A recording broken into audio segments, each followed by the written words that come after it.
জাননে ওই বদন ওই পেকতে মজা হে দু পেকতে নিচা হে 3 নম্বৰ পেকটো পালে হৈ যাওঁ মই ৰজা মোৰ শীতানৰে গাৰু হবিনে ঐ ৰুণু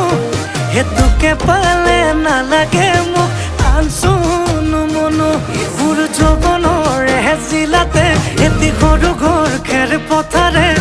সাজিমে মই তোৰে লগতে ঐ দেহি পাহাৰ বগাই বগাই চেনি মাই কপৌ ফুল নানোগৈ চেনি মাই